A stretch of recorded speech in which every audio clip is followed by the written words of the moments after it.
Seems like I've spent my whole life hoping, dreaming of things I've never tried. Tangled in knots, just waiting for my time to shine. What if the doors began to open? What if the knots became untied? What if one day nothing stood in my way and the world was mine? Would it feel this fine? 'Cause I got the wind in my hair and a gleam in my eyes and an endless horizon. I got a smile on my face and I'm walking on. Hello and welcome back to Patreon with Cheese. I'm joined, as always, by my casual acquaintance, Elizabeth Eston. How are you doing, Liz? Hello, I'm here. I'm good. I think we're all good. Let's just dive into it. Rapunzel's episodes 7 and 8. The first one, I believe, is In Like Flynn, Yes. which I think is a reference to like a really weird spy movie. I think so. It feels Called like a In- pun that I don't get. In Like Flint is a movie I know about. Let's see what the plot of that is. It's just I do with pranking. No. I'm pretty sure it's a spy movie. Yeah. Super spy Flint takes a cabal of women planning to rule the world. Amazing. So, I remember in Austin Powers 2, the first 5 minutes he turns on a movie, he's like, "In Like Flint, that's my favorite movie." And I was think like, I've seen one Austin Powers movie. I'm pretty sure. I mean, I don't think they've aged particularly well. No. Probably, yeah. But people did realize his chest hair is shaped like a penis, which is fun. That is fun. It is fun. Finally, people realized it. Probably because we watched when we were 12. Yeah, we weren't looking for dicks and everything the way we are now. No, it's like in High School Musical too. We realized that Chad and Ryan have deep sexual tension when we were older. Why didn't they end up? They were the true. I don't know. They switched clothes. We don't know what happened. Yeah, it is weird that the two black characters ended up being together. That is a strange thing that a lot of those movies tend to do. I also think Ryan a girlfriend who's also the lesbian, probably. So He dated Kelsey? yeah, he hooked up with Kelsey at the end of the second one. Ew. They Yeah, both it's can weird. do better. They both can do better in and it different was ways. like, what the hell? It's like when they pair Daphne up with anyone. Yeah, seriously. But Flynn is really, really feeling like dick shamed because his soon-to-be father-in-law doesn't like his ideas, but his father-in-law, the king, wants to go prank King Trevor of a different kingdom. Yeah, that is not named after a virus. So no, it was named Equus because I remember thinking is Daniel Radcliffe naked with a horse in that kingdom? That'd be really fun cameo. Hello, I'm Daniel Radcliffe, and let's get this over with. There's Martinus. He just walks in the frame with a horse, like a miniature horse in front of his legs. Oh yeah, hello. Just Austin Powers nudity. Yes, this is a children's show. So what else happens after that? Also, King Trevor is voiced by Bradley Whitford. Yeah, I knew the voice was familiar, but that lines up. Stephen Sondheim himself.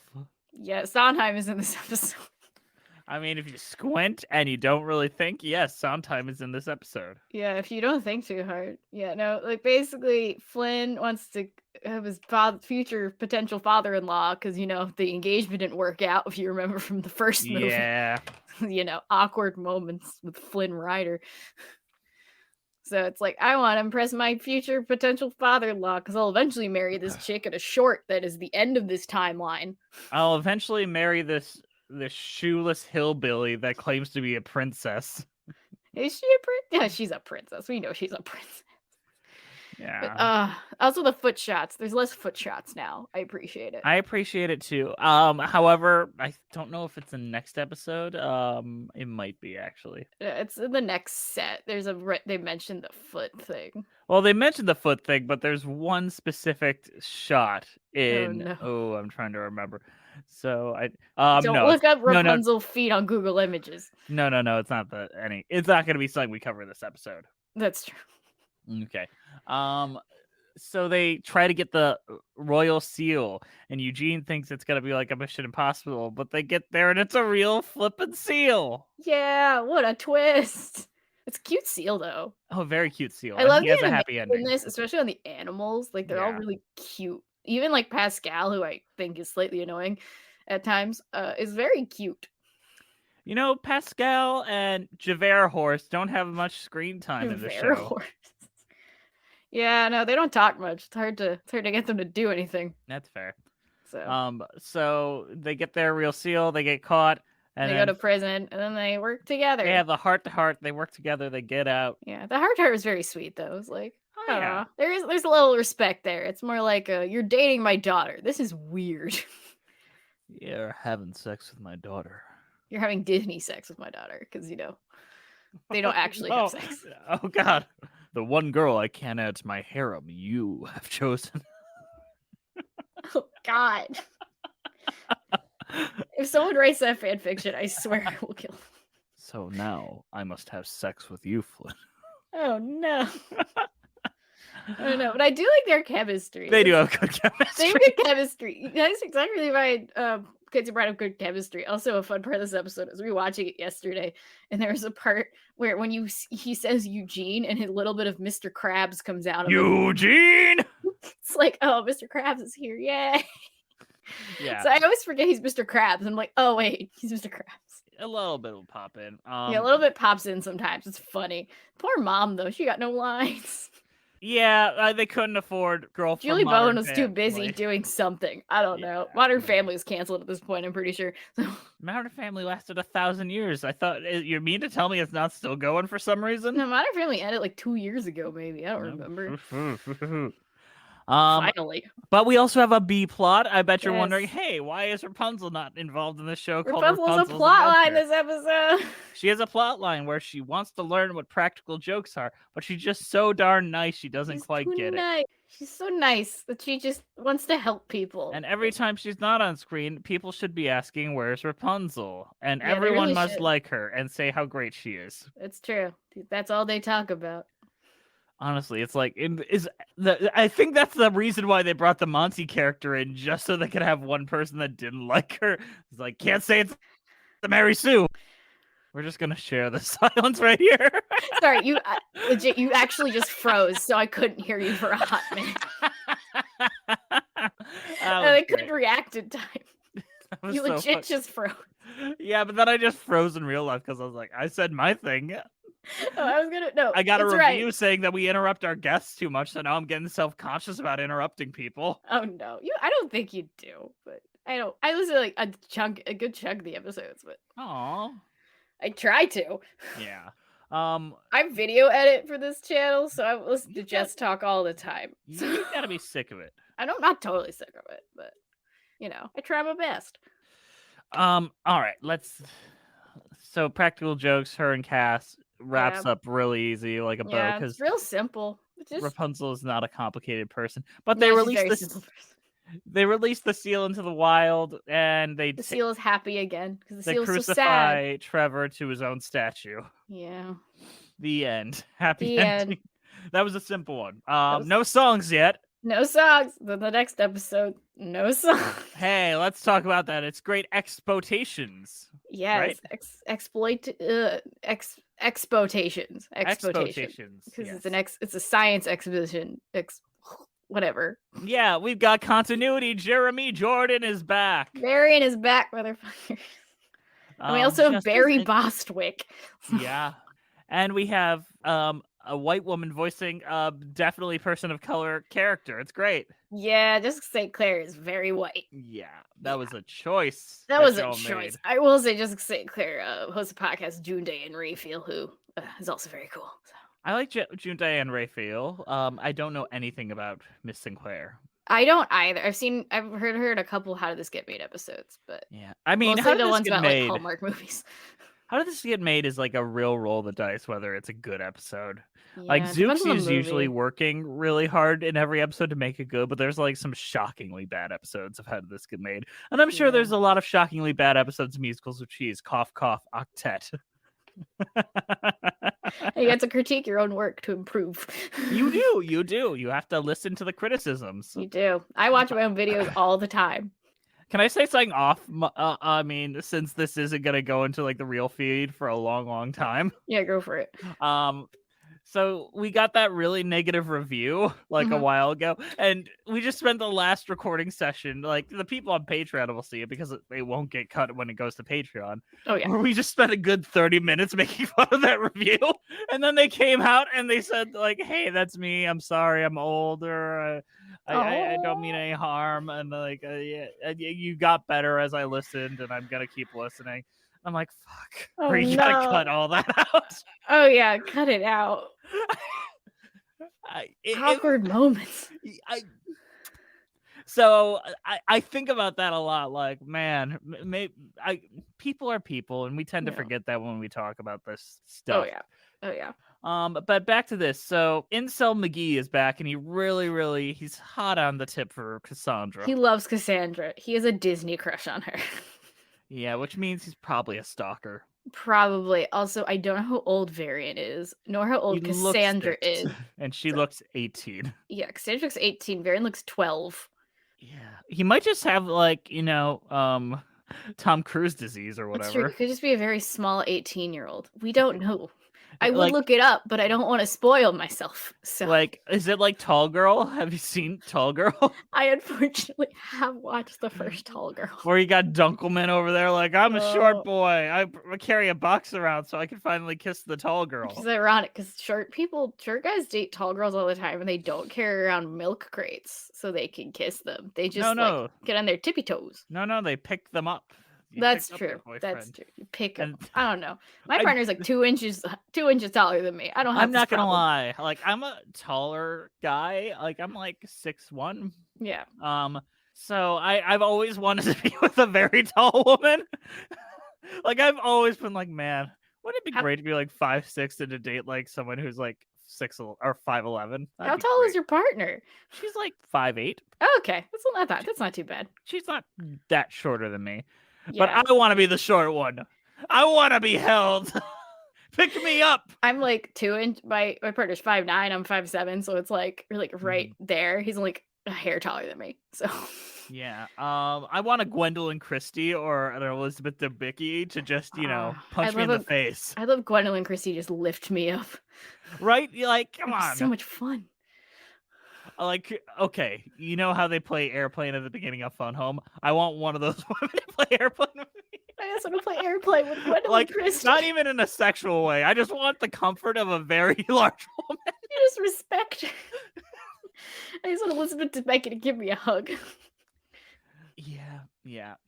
Widows is great, by the way. If you haven't seen Widows, that's McQueen, Stephen McQueen. Yeah, right? I saw it a month early in LA at like a film festival. It was amazing. Okay, the only film that I've really had like a proper opportunity to see early was Detroit, because they had their premiere in Detroit. So I was invited to the premiere. I go there. I'm like 2 rows ahead of what's his name? Anthony Mackie and what's his name? Fuck. I don't remember who's in Detroit. Oh, the guy from Star Wars, Finn from Star Wars, John Boyega. John Boyega. So they're next to each other, and Will Poulter's there. Oh God, Will Poulter. What a weird experience, because they just left in the middle of the movie. They're like, I don't really want to sit. It's a very uncomfortable watch. Yeah, that's a Catherine Bigelow movie, right? Yeah. Yeah, she introduced it. She seems real cool. She is like drop dead gorgeous in real life. Oh, she looks so pretty. But John Boyega and Anthony Mackie both snuck out because I'm like right in front of them. I can see them do this like at an appropriate moment, but it's like that. And that's just a very tense film. But thankfully, I live in Detroit, and any horror film that you ever want to see or a film with like a lot of tension, see it in Detroit. They will talk on the screen, and it's a lot of fun. Everyone in Detroit is like screaming at the screen. It was an event. It was so much fun. Oh yeah, doesn't Don't Breathe take place in Michigan? Yes. They shot like one shot of it because the film incentives had lapsed because we got a Republican as our governor. All of a sudden, they're like, "Nah, we're gonna cut these." They might be coming back though. Oh, hell yeah! You know the weirdest film for me to watch is though? What? Batman v Superman. Is that filmed in Detroit? Entirely in Detroit. So I'm just watching and I'm like, oh shit, that's Mason. Yeah. Like I see all my friends in that movie. Like I hate that movie so much, but if it is on, I will watch because I'll just see my friends. Oh, there's John. Oh, I was watching Shazam and I didn't know it was set in Philly, and I was just like, oh god. And I was away at school at the time, so I wasn't even in the area. Like I was in New York, and I was just like, oh my god, I don't want to be in Philly. I love the way that they use Philly and Shazam, though. Like They do. I did love it, but at the moment I saw Philadelphia in the bottom title card, I was like, oh no. Yeah, I get that. Is there any? There's no other good films that take place in Michigan or anything like I that. can't think of any besides Don't Breathe. I'm Which is a great movie. Michigan does get name dropped a lot in Sam Raimi movies, like in Army of Darkness, where he's like, "This is my boomstick. It's from Grand Rapids, Michigan." Sam Raimi does love Michigan. He loves Michigan. Yeah, we have M. Night Shyamalan over here representing our city. I will say, it's bad or worse. When we first opened up our production studios in Michigan, the first person to shoot a big budget film here was Sam Raimi for Oz the Great and Powerful. That was the first. Hell yeah. And yeah, he apparently Oz the Great and Powerful was a weird movie, but hell yeah. It could have worked. You know who was originally cast but dropped out like right before filming? Yeah, I can tell. Robert Downey Jr. Oh god, that would have been so much better. Right? Franco is just not trying. Even Bruce Campbell in that lead role probably would have been a lot of fun. Bruce Campbell is compelling in literally anything. Bruce Campbell could look at me and read the phone book, and I literally think it's the best movie ever made. All right, let's start with the A's. Yeah, I would be so compelled. Yes, Bruce. Fucking name is that? Jesus Christ. Anyway, Tangled. Why has Bruce Campbell not made a cameo in Tangled the series yet? I don't know. Maybe he will. We're only in season 1. Yeah, you're right. All right, so what happens in this episode? I described. Okay, so there's a science convention or something, and Cassandra wants to be a guard. There's a through line in this show. Yeah, and her dad is the captain of the guard, so she wants to be a guard. She wants to be just like Daddy, and Varian just wants to be inside Cassandra. So we all have our goals set up. Yeah, and so she gets an assignment because they're short on guards for plot reasons, even though they're usually not short on guards. I don't know what happened, but plot reasons. Plot. So she gets an assignment, but it's like you have to do all your lady in waiting stuff, which apparently includes setting up for a convention. That makes sense. I guess making the beds thing makes sense to me, but setting up a convention, I don't really know royal hierarchies anyway. So Varian helps her out because he's a simp. I can say that because I'm not on Twitch. Show feet. I need to break up with you, an e-girl.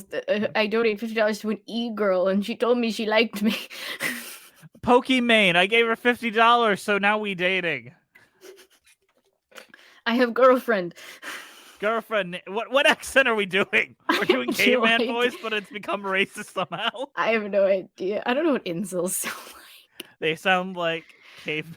Apparently, incels are cavemen now. I don't know what's happening. It's Friday, everybody. It's the end of a week. Yeah, it's the end of the week. I'm going to DC next week. I am burnt out. Oh no. Oh no. We'll see how it goes. Hey, is there anything good? Tell us if there's anything good to do in DC. I'll already be there by the time you're listening to this, but let me know. Yeah, let us know for the future. Yeah, in case anyone else wants to go to DC. A family member of mine lived in DC for a few years. So. I'm seeing Jesus Christ Superstar in DC because it's just playing at the Kennedy Center, which is the most on-brand thing I could probably do on a trip to DC. Absolutely. How many times have you seen Jesus Christ Superstar? This will be the 4th time. Okay, that's not as bad as I thought it would be. What do you think it was? I thought it'd be like I thought it'd be at least double digits. No, I have never seen any show in the double digits. I think I'm made of money. I know. Like Les Mis, I've seen 5 times, but that's over many years since. I've seen Book of Mormon twice. That's the most. Yeah, I saw it on Broadway and I saw it in Philly. That's fair. I saw Hadestown twice in like a 2-week period. I saw Hadestown like 3 weeks ago. It's a good show, Hadestown. It's a great goddamn show. It's a great goddamn show. But anyway, there's a science convention. Wait. Hold on. There was something. I know we're talking about Tangled, but there was something I just saw. Oh, we just saw Oklahoma That Fucks. Yeah, Oklahoma That Fucks. Okay, so we get there. We're like 3rd row away. And I. Oh no. It's a horny show to be very close up to. Oh, I got okay. I'll tell. You know what? This is becoming the Oklahoma That Fucks conversation now. Let's do it. Yeah, I'm fascinated by Oklahoma That Fucks. So. Okay, what questions do you have? Because there's so much strange things. How horny is it? Like, how much do everyone want to fuck each other? Like at all times. Everyone wants to fuck each other at all times. Even the grandma. Oh yeah. Oh God, I don't want the grandma to be horny. It's Barbara Walsh, who looks hot as fucking. Oh yeah, she does look great. She looks incredible. Like she's like bare-legged in one scene where she's just dancing around. Like it's great. Laurie, my goodness. I say this respectfully, but her ass deserves her own union card. Like it is used very often as like a prop in scenes. Yeah. Yeah. What else is there? So Sis, the trans actress that played Ado Annie, fucking incredible. Stole the entire show. Like Hell yeah. audience on their feet. There's some choices that Detroit was not ready for though. Oh no. How do you expect them to do Poor Judd is Dead as a scene? I expect them to not want to fuck each other for sure. Well, Oh God, they want to fuck each other. they might be fucking each other. So Oh no. yeah. So he's like, I'm gonna go see that Judd in that smokehouse. Stage goes black. Oh. Absolutely black. Oh, so they may have fucked in the smokehouse. And then they give them microphones, Spring Awakening style, that they get real close to. So how you doing, Judd? Wow, that's a rope up there. You can hang yourself, something like that. Yeah, I can. And it's just so quiet. We're all left in pitch blackness. Then someone with a video camera comes out and they just project a close-up of Judd's face, and he's like trying not to sob. And then they end the song like basically lip to lip, mouth to mouth, about to kiss. Oh, good Lord. The audience was not ready for that. I'm not ready to hear. Oh God. But hold up. But wait, there's more. Oh no, is it get hornier? Yeah, that's just act 1. Oh no. I know about the act 2 thing where they get covered in blood and still Oh sing, yeah, that's the least of it. We'll and talk so they about sing, that. they still sing the ending song like all happy kind No, of. they do. They're screaming it. Oh, they're Like, sad now, yeah. They're not sad. They're just angry at us for watching. It felt like. I love shows that are mad at you for watching. It was really good, but it seemed like they were legit mad at us as an audience because we as in like the entire audience was not the kindest people to them on stage, and it made me sad Oh no. because Detroit. Yeah. But Laurie and Judd are seen much more as a viable couple in this. I mean that's an improvement. So you know that scene where he's like, why don't you ever want to be alone with me? That scene? Yeah, the one that's a little rapey. Yeah, they start making out, and then she gives him a little bit of the glug glug 5000, and then it goes black again. And I think I can only tell what's going on because I was in the second row, and the actress playing Laurie has very big hair, so you can kind of see when that moves. So they do the microphone thing where they're like, "Hey, why are you running away from me? I don't know." And then they start kissing, and then it's a silent kiss. Then I see her hair go down, and I hear, Oh and then she runs away like, "Oh no, what am I doing?" And then the lights come up slowly, and you see him like buttoning his pants. I was like, "She was giving him the Glock Glock 5000." That's one way to put that. Yeah. So a lot of choices made. Yeah, that is a choice. I do like the choice of making Judd a viable romantic option because the original Oklahoma, it's like, why the fuck are you like entertaining this guy Yeah. if you don't even like him? He gives me Connor Murphy vibes in this Yes, production. absolutely. But one of my favorite things, and it's like it almost registered to me as a twist, because the entire time Judd's talking like me in my register, like, "Hey, how you doing?" And then Lonely Room comes out, and he pulls out this sweet, deep baritone, and it felt like a twist, where I'm just like, Damn. ha ha ha. I love that. Yeah, and I that is like the magic of theater, in my opinion, when you can do something I legit didn't expect in a way that I'm happy about. So That's yeah, magical. he gifts Curly the gun, and then Curly shoots him. They're all covered in blood. They're like, "All right, so he tried to attack you, right? It was self-defense, right?" And then it's like, "All right, we gotta get you on your train." And then they're like, "You're doing fine, Oklahoma!" Like glaring down the audience. Oh God. But the weirdest part is everyone looks miserable during the curtain call, except Aunt Eller, who is the professional Broadway actress Barbara Walsh, who was like, "Nope, we are gonna give respect." Everyone else just like, "All right, yep, we're done." Like, get me out of here. Yeah, it felt that way. Yeah. So, Tangled the series. Tangled. Well, thank you for enjoying our Oklahoma that fucks 10 minutes. Our episode within an episode. Yes, we need to talk about that. So yeah, basically, Cassandra is like trying to be a guard. That's the gist of that plot. But meanwhile, Rapunzel again is a B plot. Yeah, she wants to be much like everything that happens. She's like, I want to do thing main character is doing too. Yes, and she actually does it with Eugene of all people. Finally. Finally, you guys are a pair that likes spending time with each other and has chemistry. Let's seriously, do it. At times I feel like friends. It's like, what the hell? Casual buddies that fuck. Yeah, they're not dating. Like, what is this? But like, this kind of made sense to me. It's like, okay, he's just helping her out. That's sweet of him. And then Rapunzel invents a giant fan, which comes back in the plot later. So. And what's his name? Valerian in the Lost City decides he really, really just needs an assistant, and then Cassandra's like, actually, because you did such a shitty job doing my duties, I gotta be the guardian of the main guy that's judging this. I gotta be the guard of Saint Croix, LaCroix, Dr. LaCroix over there. Dr. LaCroix, and he's like, Dr. LaCroix, he's a can of sparkling water, clearly. But you promised. You promised. So he gets the short dude who I didn't realize until this episode was voiced by Paul F. Tompkins. Oh, I noticed that right away. I was like, oh, Mr. Peanut Butter's in this show. I totally forgot. What is this, a crossover? What is this, a crossover episode? So anyway, he gets Paul F. Tompkins to help him, and then LaCroix nearly dies. Thank God. But then they use Rapunzel's machine to... because there's a wacky series of events that inevitably causes a portal that could suck up the entire universe. As happens when Varian shows up. So that's what happens when you go to Valerian and Lost City. And then he and Cassandra make up because she's like, you could use a partner. Yeah, I learned my lesson. I learned my lesson this episode. Yeah. And then Rapunzel learns that, I don't know, inventions are cool. That's what she learns. Science rules. Science. And then the kids learn that science is cool. Yeah. Science is cool though. Science is like a 6 out of 10. Yeah, I liked it. I did chemistry twice in high school. It was a lot of fun. So. Why, did you fail the first time?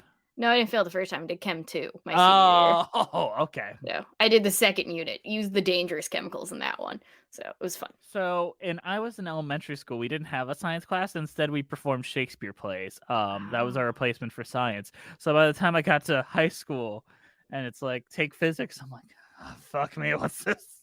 So science, I felt like I was intentionally set up to fail. Yeah, I was bad at biology and like decent at chemistry. How are you at math? Okay, I'm very good at math. What's 2 times 2? 4. What's the square root of 144? 12. There you go. See, I'm good at math.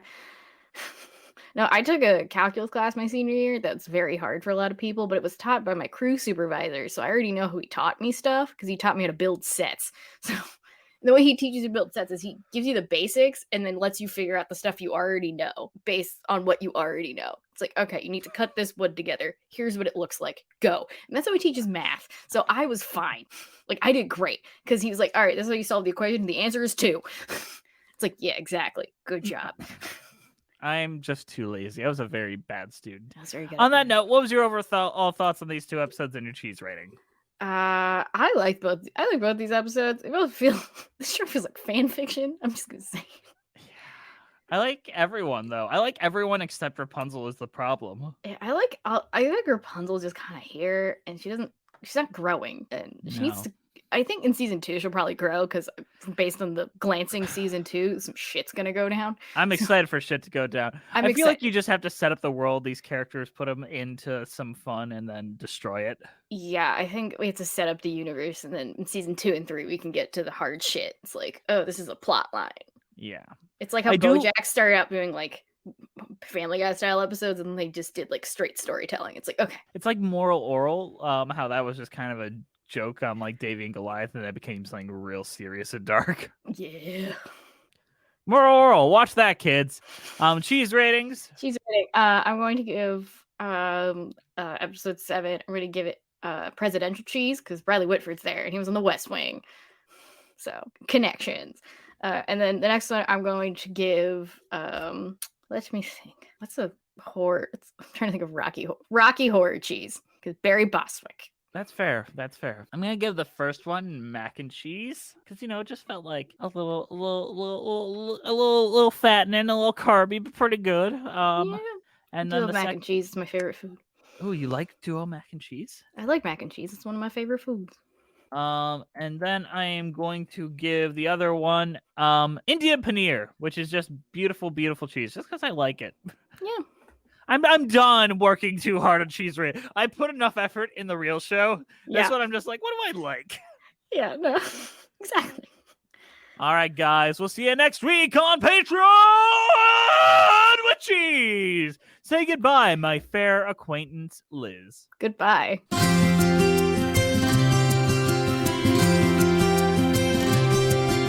Seems like I've spent my whole life hoping, dreaming of things I've never tried. Tangled in knots, just waiting for my time to shine. What if the doors began to open? What if the knots became untied? What if one day nothing stood in my way and the world was mine?